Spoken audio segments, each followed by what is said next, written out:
Thank you. Good afternoon, everyone.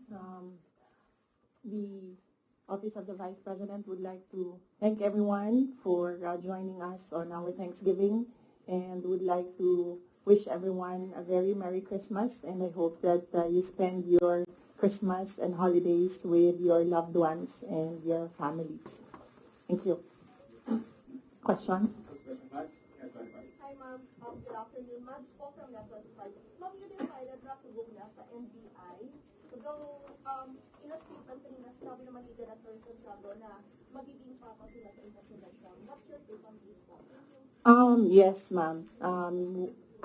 The lawyers presented me with options, and I asked them if I needed to go to the NBI for the subpoena, and then they said that I have options not to go. I can send a letter, I can send a position paper, I can send an affidavit. And so we decided that a letter will be sent to the NBI. And then with regard to patas, I don't think magiging patas itong investigasyon na ito. Dahil kung nakita nyo naman yung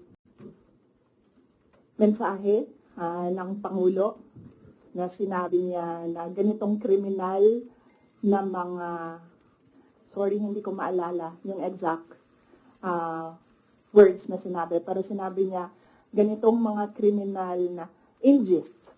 Sinabi niya ganitong mga kriminal na gawain na hindi ko palalampasin. So, makita na natin, no, the pronouncements of the President, meron ng bias doon. And kung nakita niyo rin yung interview ng isang USEC ng Department of Justice, sinabi niya, a threat is a threat. Well, if you're a lawyer, you would argue na no, there's several kinds of threats, but nakita niyo na doon pa lang sinabi na niya kung ano yung position niya. At as a USEC of DOJ, we expect that that is the position of the Department of Justice. So kahit pa man pumunta ako doon, hindi ako pumunta doon, we believe, and I believe, that we, meaning the lawyers and I, believe that cases will be filed. So kahit pang sabihin nila na merong investigasyon, sa simula pa lang, nagdesisyon na sila na mag-file sila ng cases. Clarification lang, nabanggit niyo po, nagpala na kanilang letter. Aside from that, magbibigay po ba tayo ng affidavit or statement po? Hindi na. Tinanong ko sa lawyer kung idadagdag ko pa ba yung affidavit ko. Sabi niya, hindi na daw kasi nilagay ko naman na doon sa letter, kung ano yung sasabihin ko sa affidavit. Thank you. Good afternoon, Ma'am Celerina Motos from NHK. You have mentioned that parang there are already biases on how the government or the DOJ treat your case. So what would be the worst case scenario na nakikita ninyo na maaaring mangyari sa inyo? Okay. Ang worst case scenario, thank you, Ma'am Cel. Ang worst case scenario na nakikita namin is removal from office, impeachment, and then patong-patong na mga kaso, multiple cases to be filed, which the lawyers already told me to expect as well. That is why I just decided not to go to the NBI, because clearly the pronouncements of the President and the USEC of DOJ point to cases to be filed. So, parang may nag-base before that it could be like a violation dun sa anti-terrorism law and slander, which are non-bailable offenses. So, could that be part of the worst case scenario na hindi kayo i-arrest kayo just in case and no bail? Yes, that could be as well. That is a possibility, ma'am, for cases that are without bail. And as I said, when I read the subpoena, I read there it was for grave threats na hindi naman grave threats yung ginawa ko under the revised penal code, and it was for anti-terror law. So, napaisip ako, bakit anti-terror law ang iniimbestigahan nila. And then, it's not the first time that I've heard of the anti-terror law used against a person. So, the first time I read about it, they used it against Congressman Ari Teves. So, I inquired about what happened in Negros. So, I was told, yun nga, there was a red notice, there was a AMLAC, freezing of assets, money, there was, well, a warrant of arrest, yes. And very recently, I read again the law, and then I found there that there is a provision there, removal from office. So, on that point, it's still kumbaga an avenue, I think, that they're pursuing to remove me from office. Yes, ma'am. You mentioned that there is a possibility of them coming to arrest you. Have your lawyers briefed you on what to expect in case they do come?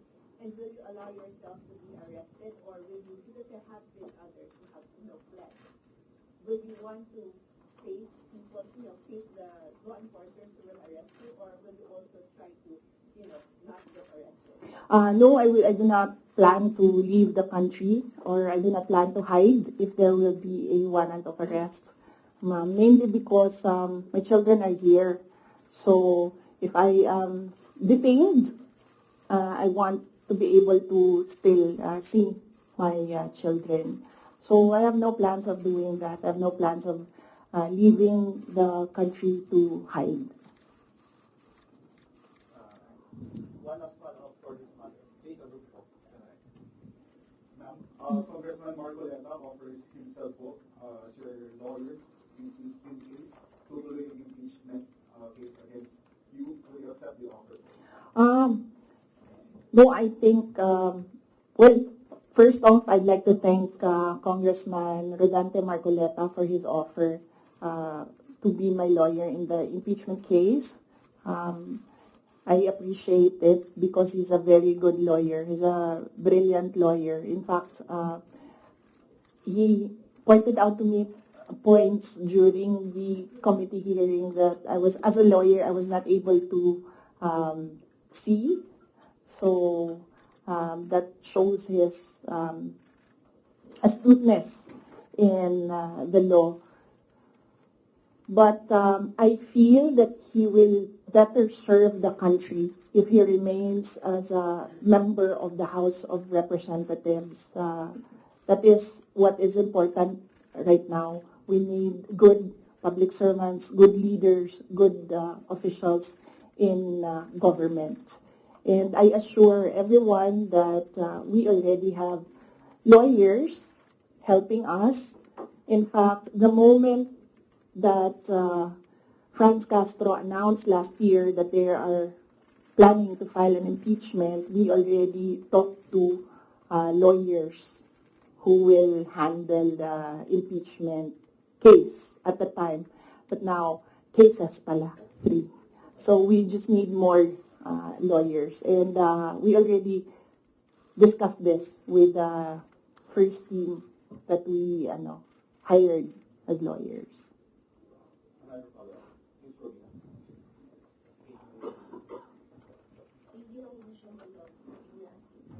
Yes, ma'am. But, I just want to ask how are we preparing, or what are our preparations, and how are we going to respond to impeachment for the worst case scenario? Oh, okay. Yes, ma'am. So, very recently, we had a meeting with the lawyers, and what was discussed there was the arrangements, because we needed more lawyers. We are expecting another impeachment case now, so this may be 3 impeachment cases.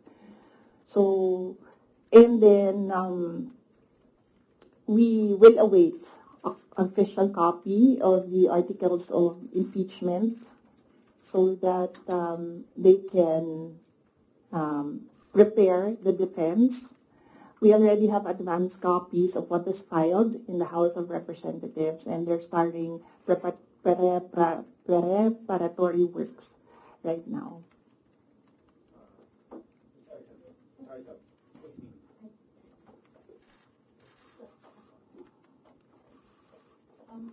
Most of your allies and former allies have changed positions or changed their sides.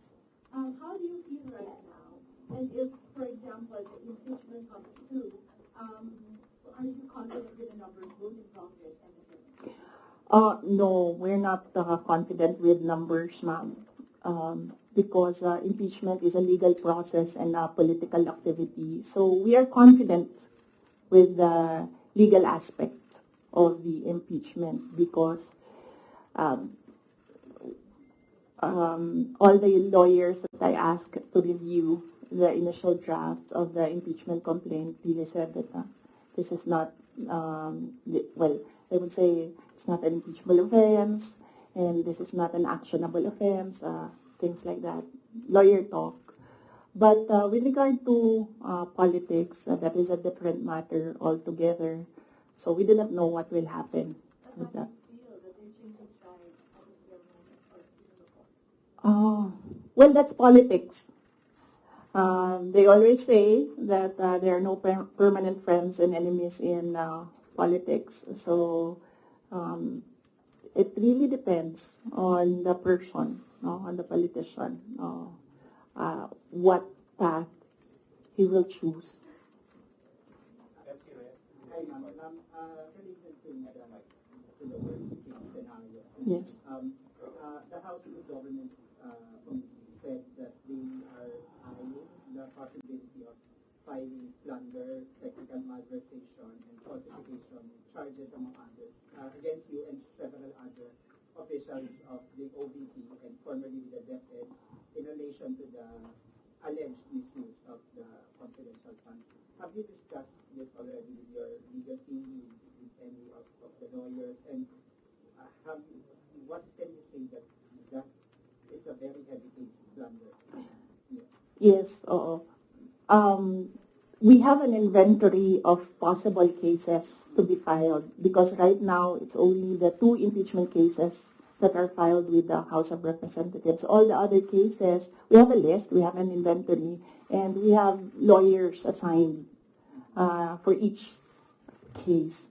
Usually cases that are similar, we assign it to one lawyer. And then other cases, we assigned it to other lawyers so that we ensure that all the cases have lawyers focused on each case.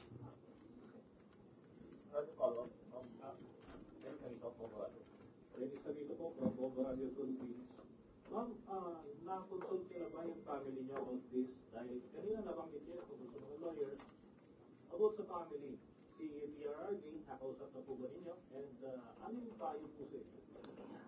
Hindi pa kami nagkausap ni dating Pangulong Rodrigo Duterte. I expect na magkikita kami as usual sa December 24 sa bahay ng mother ko. Likely baka doon namin mapag-usapan yan kung man mapag-usapan namin dahil madalas kasi kapag nagkasama-sama yung pamilya, lalo na pag nandyan yung mga apo, ay yung mga apo yung pinag-uusapan ng pamilya. Nagsabi si Pangulong Duterte na magpapadala siya ng pera para sa pambayad daw ng mga abogado kasi alam niya na napakaraming mga abogado ngayon ang kinuha para sa iba't ibang mga kaso. Pero nagsabi na rin ako through my brother kasi yung kuya ko yung sinabihan niya. Nagsabi ako na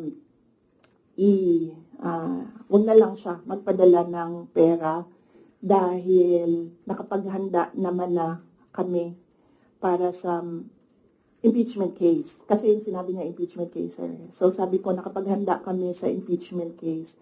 Kasi nga, last year, nag-announce na si Franz Castro ng impeachment. So the moment na sinabi yon, and the moment na nakita namin na tuloy-tuloy yung attacks against me, ay naghanda na rin kami para sa mga abogado. Hi, ma'am. Sara from Straits Times, Singapore. Ma'am, you've already mentioned that your lawyers are prepared to answer the impeachment cases, but the opposition groups who filed the complaints against you are accusing you of being evasive in your answers in the alleged corruption and misuse of millions of confidential funds. Ma'am, baka you can offer an explanation also to taxpayers how kung above board po pa talaga yung paggamit nitong mga confidential funds para matapos na rin, ma'am, yung question once and for all. Yes, ma'am. I'm not being evasive. If you are referring to the budget hearing and the hearings in the House of Representatives, I'm not being evasive. I am not answering the questions because they have no authority to ask confidential questions. I am answering questions about the use of the money in the Commission on Audit, and there is no, you ask the Commission on Audit if there was anything at all that they can say or see that we are not cooperative with the audit. So it is wrong to say that I am evasive. I am definitely not answering questions about the use of the fund, about confidential funds, because it pertains to national security and the lives of the people involved in intelligence operations. And yes, as I said, we have fully cooperated with the audit process of the Commission on Audit, who has the sole jurisdiction to ask questions about the use of confidential funds. In fact, 2/4 of the Department of Education are already cleared by the Commission on Audit, but it is still being questioned inside the committee in the House of Representatives. So that is the reason why I am not answering questions from the House of Representatives. Plus the fact that, as I said, it is an attack. It is a political attack. If you are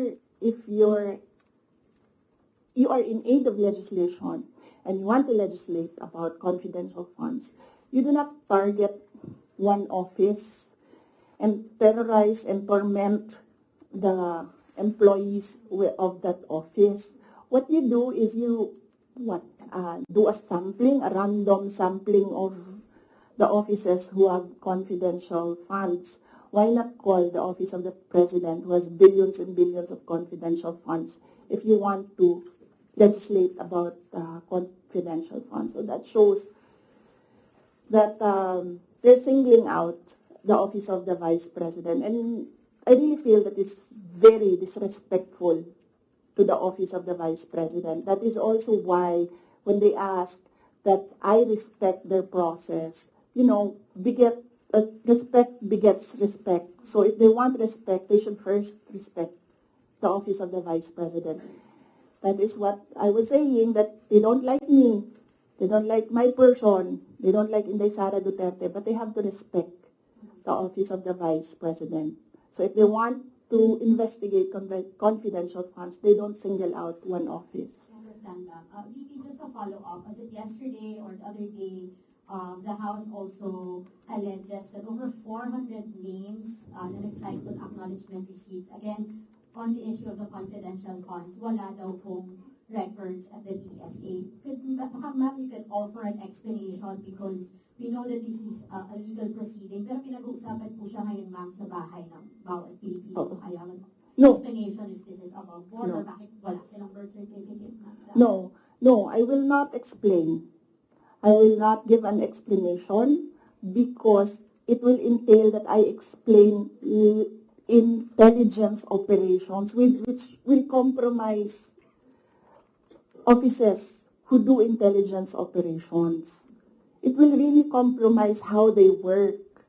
So no explanation will be given to the members of the House of Representatives. One final follow-up for me, ma'am. Then what's your response to accusations that an office like the DepEd and the OVP have no jurisdiction naman to have these confidential funds that are spent for national security?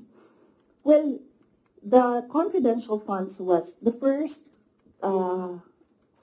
transfer of confidential funds was from the office, from the contingent funds to the office of the Vice President, and this was approved by the office of the President. The next year confidential funds was 2023.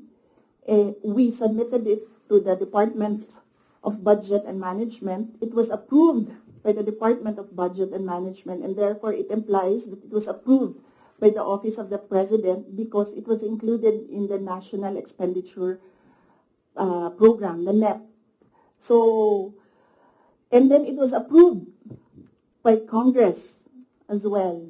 The only reason why we did not use the confidential funds in the fourth quarter for both offices because I was already flagged by a friend inside the House of Representatives that they will attack you using confidential funds. So yes, it was duly approved by the Office of the President and both houses of Congress as well as because it was included in the General Appropriations Act. So it was not, we presented it, we defended it, they approved it. We used it, and then the question on utilization is under the Commission on Audit. That is how the system works. They cannot use or they cannot twist the system according to their personal interests. Really, all these circumstances and events happening surrounding the office of the Vice President is a race to the presidential election in 2028. Unfortunately, they are attacking the office as well. So, dyan ako medyo, and the personnel of the office of the Vice President. So, dyan ako medyo pumapalag. Wala namang problema kung atakihin ninyo ako. Kasi politiko naman talaga ako. Pero may problema ako pag inatake yung opisina at yung mga kasamahan ko dito sa opisina ng Pangalawang Pangulo na nagtatrabaho lang. Good afternoon, Madam. Good afternoon, Madam Vice President. I'm just going to pick up on Nara's line of questioning. You said, and I understand your explanation about these confidential funds haven't been approved by several layers in the government. But maybe, just to go back to the basics, if you can explain to ordinary Filipinos why the Office of the Vice President needs confidential and intelligence funds. Okay, yes. For the Office of the Vice President, it's not the first time that the office was granted confidential funds. During the time of Vice President Binay, the office was already given confidential funds. The confidential funds we use in relation to our work and national security. All the projects and the programs of the Office of the Vice President target poverty alleviation. There is a direct correlation between poverty and national security. So what we do is we want to target the areas where we put our projects so that we achieve peace and order, security. So we don't want our projects put in areas where it is not needed for poverty alleviation. So we want to prioritize the areas. And the only way to do that is to use confidential funds to purchase information. So where are the target areas? We need that. so that our projects will serve these areas. So that's why we needed the confidential funds. In the Department of Education, there is a correlation as well of the education and national security. In fact, that is one of there is a correlation as well of education and national security. There are so many threats to education, not just insurgency, and threats to Department of Education personnel and students as well. And we wanted to target projects of the Department of Education as well in the most vulnerable areas and schools. That is why we needed confidential funds. It's all about national security. And the position of the Office of the Vice President and the Department of Education is that the national security is a holistic concept. It's not just one, like territorial defense, sovereignty. No, national security is about food security. It's about quality of education. It's about poverty alleviation and everything else that we need to do as a country to get us out of this poverty rut. But you are in the NTF-LCAP, so couldn't have your offices work with the NTF-LCAP as well as other government agencies that actually have national security mandates? In the NTF-LCAP, they are only about ano yung meaning ng LCAP? And local armed conflict. And local, there, LCAP. So that is very specific to that local conflict and communism. So as I said, the projects and the programs of OVP target poverty alleviation, and there's so many factors affecting poverty. And there are so many threats to education, not just insurgency. But there are also other government agencies with national security mandates that you can work with, your offices can work with. Yes, that is true, but we work far faster if we are allowed to purchase information and target our projects immediately on the certain school or certain barangay or certain municipality. We move faster if we can target our projects. Okay. Going back to the confidential funds, that was also about confidential funds, but the names are being verified by the Philippine Statistics Authority. I know you said that you can't explain because they're confidential in nature, but maybe just a yes or no, because other names have cropped up. Aside from Mary Grace Diablos, we have Shippy McDonald, Fernando Tempora, Carlos Oishi, Raymond Nova. These were mentioned in a column at the in the Philippine Star, and Joel Chua, Congressman Joel Chua was quoted. Are yes or no, are these code names? Nakalimutan ko yung sagot ko. Sandali. I cannot explain confidential funds because it will entail explaining intelligence operations.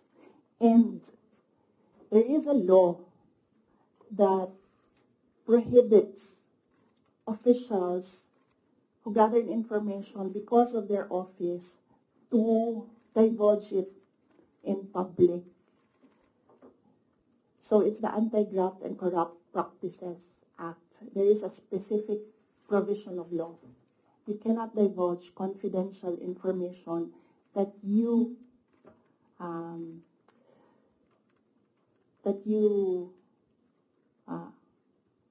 received while in office.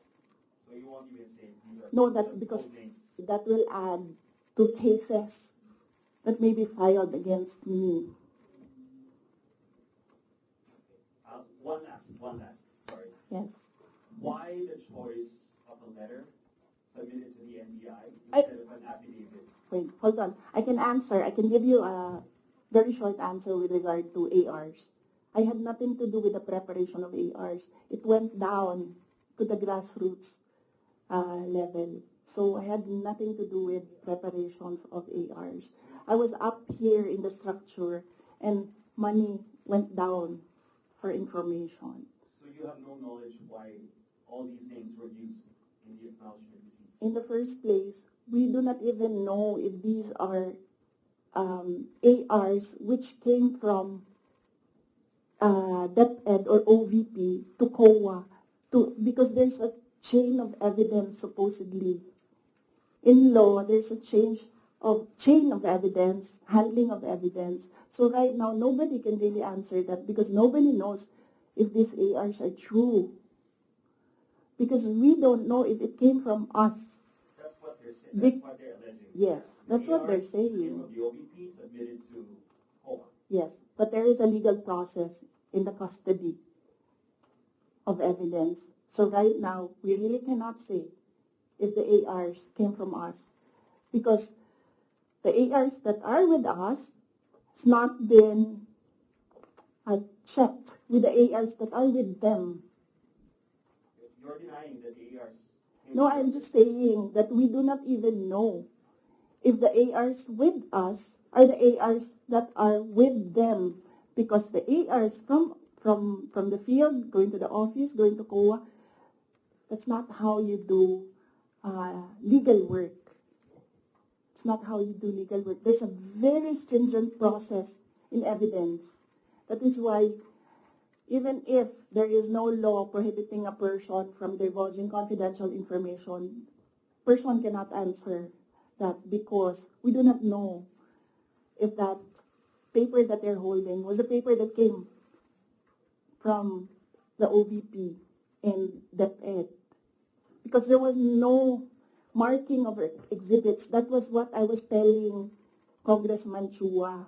You cannot ask the OVP personnel to say yes or no to an exhibit that was not marked as real and true, as correct, and as a faithful reproduction of the evidence of the office. So would your offices then be willing to certify? No, because there is no question about that from the Commission on Audit. It's only a congressman saying that this paper and asking what is this paper about. There is no case. And that is to ask that about the paper is the sole jurisdiction of the Commission on Audit. So then if the Commission on Audit asks... That is what I was saying. We have been fully cooperative with the Commission on Audit. Everything that they asked for, we submitted. That is why there was a partial disallowance only. And even then, we are not yet finished with the process because we can still submit documents that are required by the Commission on Audit. That is the problem right now, as I said. They are doing work that they are not that is not under the mandate of the House of Representatives. They cannot audit. They cannot question at all. They cannot make me answer and say that we represent the taxpayers and you have to answer. No, I will only answer to the Commission on Audit because that is the body who can ask us questions about the fund use. Next question. Catherine Adrian. Catherine, ma'am, on the issue of your budget not being reinstated or restored, your reaction first on the decision of the bicameral conference committee? Well, we do not expect anything about the budget of the Office of the Vice President anymore. As I said,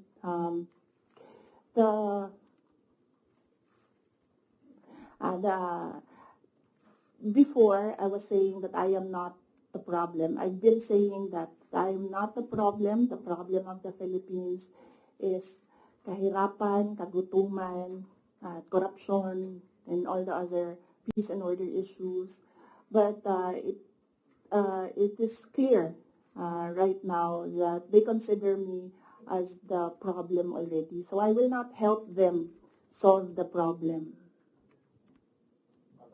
Ma'am, a follow-up question. It's nearly January already. Your office will be filing a new budget request for 2026. How much do you intend to ask from Congress for 2026? We've not discussed that. We need to wait for the budget call because the budget call outlines the rules of your proposal for budget for your office. So we need to read the budget call before we can sit down and discuss a budget proposal for the Office of the Vice President. Ma'am, at top of mind, are you still considering to hike the 733 million, or will you be happy operating the same expenses in 2026? I cannot answer that because there are rules. They usually put conditions in the budget call, and we really need to read the budget call to draft a proposed budget. Ask two questions. Just to follow up on the budget, in the previous interviews, you said that you cannot give a definite answer on what will happen with regards to your satellite offices, given that the budget was not final at that time. But given that the BICAM already decided not to reinstate your original proposal of 2 billion, what will happen to your satellite offices? There are around, I think, 10 satellite offices across the country. Yes. We have to see if we can continue with the projects that they are implementing. We need to see if the projects are still there, and then if they can still implement the projects. So that is something that we have to discuss with the execom of the Office of the Vice President. Nandun po ba yung possibility of shutdown? And then ano po yung nasabihan na po ba yung mga affected personnel just in case na mag-shutdown na itong mga satellite offices? Galing sa central office ng Office of the Vice President, wala kaming sinabi sa kanila. Pero since nababasa naman nila sa media yung nangyayari sa budget, I am sure that they are preparing themselves as well.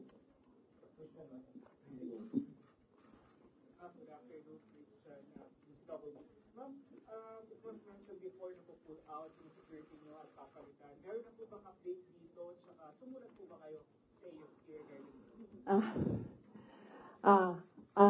Yes, wala pang update doon sa pull out and replacement. Nag-aantay kami sa Armed Forces of the Philippines kung kailan nila gagawin yon. Yes, nagpadala ako ng letter sa Chief of Staff ng Armed Forces of the Philippines. Meron lang akong mga nilatag doon na mga requests. Pinakauna doon is hindi na kami tatanggap, hindi na ako tatanggap ng replacements. So kung magtanggal sila, hindi na nila i-replace. Iwan na lang nila kung ano yung maiwan. And kung wala mang maiwan dahil tatanggalin nila lahat, I already said that I will seek security arrangements outside of the Armed Forces of the Philippines already. Mag-outsource lang kayo. Kasi normally naman, di ba, pag Vice President, may naka-designate dyan from the AFP, from the PNP. So, dahil nga, yun nga, may pull out. And so, ang plano nyo para mag-outsource ka lang kayo. Yes, we are exploring private security services. Yes. So, my husband, huh? No, because there are professional security services. So that's not considered as a private army. And I do not know if these individuals are allowed to bring guns. So that makes them less of an army ma'am kung wala silang baril. Hindi ko alam yun sa professional security services. But that is one option that we are preparing for in case there is a pull out of the entire security detail from the Armed Forces of the Philippines.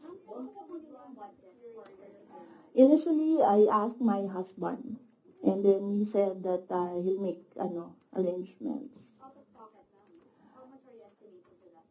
Well, wala pa kaming ano, we have not requested for proposals yet from service providers. We have not requested a proposal yet. So, but I think only Filipino organizations or agencies are allowed that kind of service within the Philippines. I think, Mama, I do not know. But I know that they are Filipinos, yes. No, I don't. No, Ma'am. No. But no, I do not feel secure. As I said, that there's always been bias because when we see, say for example, DOJ, iniimbestigahan nila yung press con. Pero hindi nila iniimbestigahan kung bakit kami umabot doon sa press con na yon. Iniimbestigahan nila ang threat ko, no? Pero they've not ever investigated threats against me, which are all documented, but we do not give them the information because we don't trust them at all. Ma'am, kasi sabi po nila mga congressman po, ma'am, kasi parang contrived lang daw yung threat ninyo. Parang it's just an imaginary threat. Like for example, si Asidre nagsabi na imaginary daw yung threat ninyo, unlike doon sa sinasabi na threat daw, yung threat to the First Family and Speaker. So what's your take on this po? Kasi parang dinidismiss po ng mga congressman na kayo po ay nagkaroon ng threat sa inyong buhay. Parang sinasabi nila, parang imaginary lang yung threat ni Vice President as opposed to sa sinabi niya doon sa press conference. What's your take on this? Yes, we have documents, sir. We have screen caps, we have photos, we have police blotters, we have everything on file. But I never talked about it before because I felt na it was part of my job as Vice President. You get that? Aba? So, and it does not affect my work. So, all the more that it was inconsequential for me at the time. But right now, seeing that they are picking out words that I said and making a case out of it and saying that these are threats.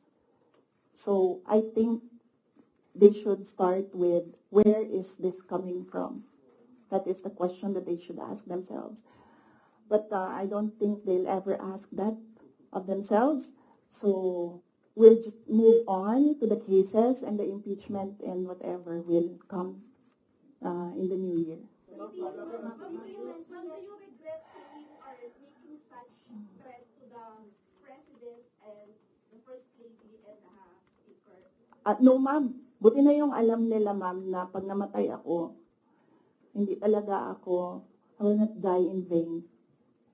You mentioned the 2028 presidential elections, that all of the attacks of the Marcos government to you now is all connected to 2028. The last time, the sitting vice president, a very popular sitting vice president, was investigated for corruption allegations and refused to respond in the public forum. Natalo po siya sa elections, and I'm referring to former Vice President Jesse Martinez. Ma'am, are you concerned that your enemies will be able to turn public opinion against you and it will hurt any potential plans of you running for president? You're leading surveys as earlier. I've not seen the recent surveys, but yes, that is what they are trying to do, turn public opinion. That is the strategy.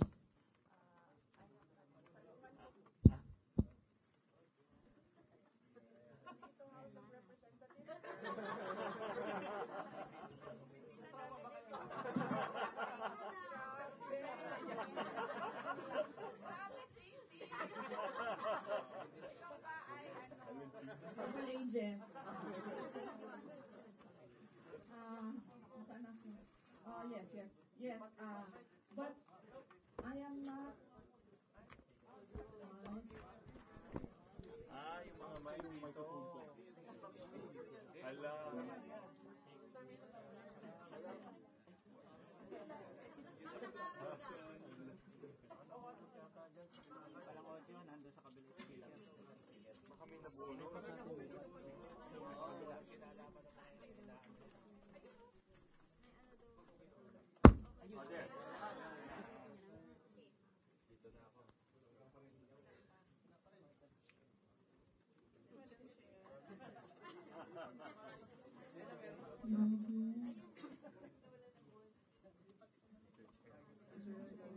Either ba yan ng... Ayan na. Yes, yes. But yes. So, yes, that is what they are trying to do, turn public opinion. That is a common strategy in politics.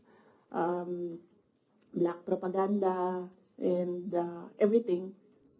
Will it hurt my chances? I'm not yet a candidate.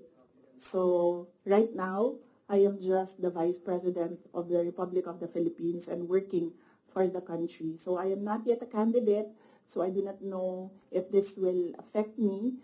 Maybe my decision in 2026 will consider what is happening right now, but I cannot really say with finality what will be the considerations for me to decide to run for president.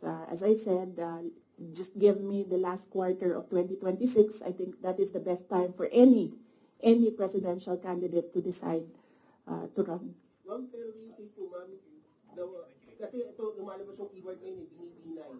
Para kayo ginagawang binay yung task for former President J.P. Marbil. You think po, ma'am, binibinay kayo ngayon kasi malakas kayo ngayon this survey and possibly tinutukod nila kayo para mawala yung political clout ninyo sa 2028? Yes, oo. Yan naman ang sinasabi ko eh. It's all, these are all political attacks.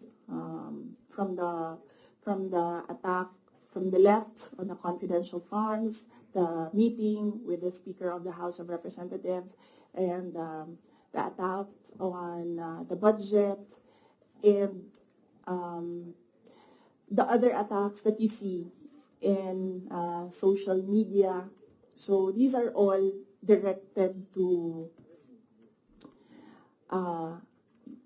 remove me from the race, yes, and then of course remove me from office. Ay, that needs a sit down. Ay, lako. Talaga. Sasabihin ko sa'yo, you know, paano ko nalaman na gusto ni na plano or gusto ni Martin Romualdez na mag-president? Ay, naku. Halaga. Sasabihin ko sa'yo. And this is personal knowledge. Kasi narinig ko talaga. I was there. So, kaya alam ko sa simula pa lang, nung narinig ko yun, okay. Wala lang din sa akin yon. Kasi lahat naman pwedeng tumakbong presidente. Diba? Ang hindi ko lang in-expect, yung gagamitin mo yung buong gobyerno para sirain yung isang tao. Yan din. Kailangan magdesisyon ng taong bayan. Gusto niyo ba ng Vice President Martin Romualdez? Yan ang tanong. Kasi, yan naman kasi talaga yung plano niya. So, kailangan mag-decide ng taong bayan if you want somebody sitting there na hindi ninyo binoto. Are you determined to stay as Vice President? Sir, ma'am, are you determined to stay as Vice President? No, I'm at peace. I'm at peace with whatever happens to me. I've already accepted that whatever happens to me, that will be God's purpose for my life. So I am at peace staying and finishing my term because that is my contract with the Filipino people, and I am at peace going if I will be removed from office. Okay, thank you. Taken out of context, nung sabihin niyo yung regarding sa kay President and First Lady and the Speaker. Hindi, ma'am. Ang tinake out nila of context is tinanggal nila yung kung yon. At iniwan lang nila yung gusto nilang gamitin. yun yung sinasabi ko na taken out of context. Dapat, when you appreciate the message, you should take all the words together and not just take out the things that you want to use against the person. Yes, sir. Mm-mm. Kapag nag-hire ka ng mga private individuals, first time na mangyayari, yes, may ganito klaseng setup, at umabot sa ganito, at saka kung matuloy yun, that would give an impression mas nakakatiwala sa mga private individuals, kaysa doon sa mga people in the armed services. Yes, sir. Kasi sila din naman yung gumawa nun, sir. Ang sinasabi ko lang naman sa kanila is, kasi sinasabi nila palitan, sir. Mahirap kasi, security is fundamentally a trust and confidence position. So it's difficult to entrust your life to somebody you really do not know, and that's, you just put there by somebody who you do not trust as well. So it's a very difficult position, and well, it's a very difficult position, and I actually pointed it out to the Chief of Staff of the Armed Forces of the Philippines. I told them that there is a line of succession. You're supposed to protect your number 2, your 1 and 2, because that is your reserve. Because one day, if you do not protect your 2, one day you have no one. If you don't have a 2 and you don't have a 1, you don't have anyone. Diba? That is in the Constitution, and they are supposed to protect that line. Babalik na naman tayo. Oo. Out of the 865 that employees na ulit nila. So, with that regard, yung plano yung pag-outsource ng private security, do you plan to get that same number of security or much higher, considering that you said that you have yung 400 plus, approximately 400 plus, it was combined PNP and AFP personnel. When the PNP pulled out all the personnel of PNP, ang naiwan na lang is 334 AFP personnel, and not all of them are working for security. Some of them are working for admin, some of them are working for budget, some of them are working for supplies. So there's a lot of there are several offices inside that unit that don't work for securing the person. They work for operations of the entire unit.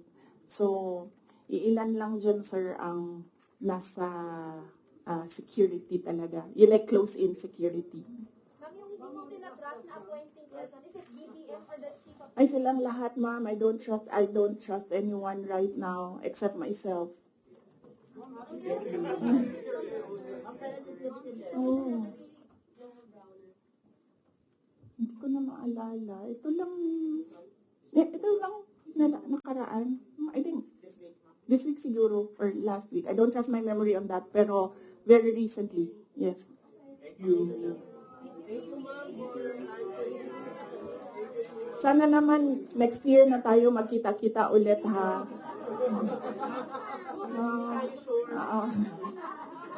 Sana naman sa January na, please. Ha? Yes, oo. Opo. But I'll be back January 3. Thank you, ma'am. Merry Christmas po